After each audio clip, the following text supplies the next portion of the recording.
ତୁମର ସବୁ ବର୍ଣ୍ଣ ଅଫିସିଆଲି ମାନଙ୍କୁ ଡାକରା ହେଉ। ଏମିତି ଦେଖାଯାଉଥାଉ ପ୍ରଭୁ। ହେ ପ୍ରଭୁ ନୀଳମାଧବ, ହେ ପ୍ରଭୁ। ଏ ମଉସା କଣ କରୁଛ? ସିଆଡେ ଯାଉନ, ତମ ବସ୍ ଟାଇମ୍ ହେଲାଣି। ଏ ବାପା, ଏ ଯୋଉ ଭିଡରେ ମୁଁ ଏବେ ଯାଇପାରିବିନି। ମୁଁ ଯାଉଛି ସେ ଯୋଉ ପାଚେରୀ ନା, ଏଇ ଯୋଉ ମେଘନାଦ ପାଚେରୀ, ସେଠାରୁ ଟିକେ ପାଦୁକା ଆଣି ପିଇଯିବି ଆଉ। କଣ ଏଇ ରହରହ କୋଉ ମେଘନାଦ ପାଚେରୀ? ସେଇଟା ପାଦୁକ ନୁହଁ, ହାତ ରୁଆ କାମ।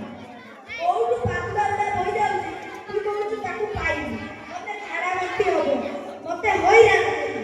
ଚାଲେ, ତତେ ଛାଡିଦେଲେ ମୋ କାମଟି ସରିଯିବ।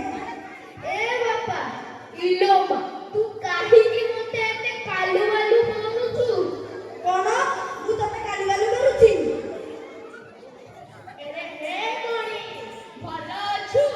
ଯଦି ତୁମର ମହାପ୍ରଭୁଙ୍କ ଦର୍ଶନ କରିବାର ଅଛି, ଆସୁନୁ ମହାପ୍ରଭୁଙ୍କ ଦର୍ଶନ କରିବୁ।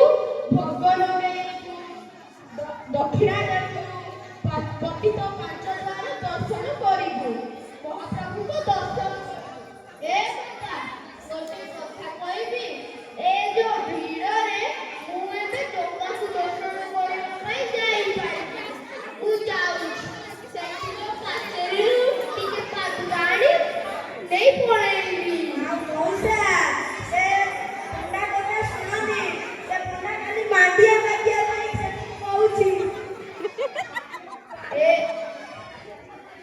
ଏ ବାପା, ଏ ଯୋଉ ଭିଡରେ ଏ ବାପା ଯିବ ମନ୍ଦିର ଦର୍ଶନ କରିବ, ଜଗାକୁ ଦର୍ଶନ କରିବ।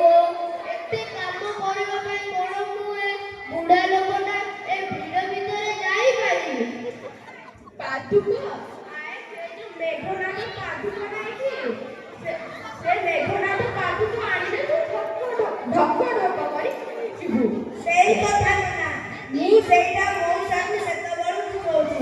ସେ କହୁଛି କଣ ନା, ପାଦୁକ ଟିକେ ପିଇଯିବି, ଘରକୁ ଟିକେ ନେଇଯିବି, ପଳେଇବି। ଏ ଯାଆରେ, ମୋର ବସ୍ ଟାଇମ୍, ମୁଁ ଯାଉଛି। ମୁଁ ତତେ ଘରେ ଛାଡ଼ିଦେଲେ ମୋ କାମଟି ତୁଟିବ। ଏ ବାପା, ତୁ ଆଉ ମତେ ବୁଝାନା। ମୁଁ ସେ ଭିତରକୁ ଗଲେ ଶୁଣିଲୁ ବାପା, ଆଉ ଫେରିବିନି। ମୁଁ ଘରକୁ ରୁହେ, ଇଆଡେ ଇଆଡେ ମଶାଣିକୁ ଯିବି।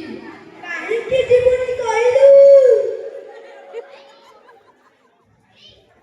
ଏ ବାପା, ସରକାର ତ ସବୁ ଦେଲା। ଖାଇବା ପାଇଁ ଅବଢ଼ା ଟିକେ ଦେଲା, ରହିବା ପାଇଁ ଜାଗା ଖଣ୍ଡେ ଦେଲା, ପିନ୍ଧିବା ପାଇଁ ଲୁଙ୍ଗି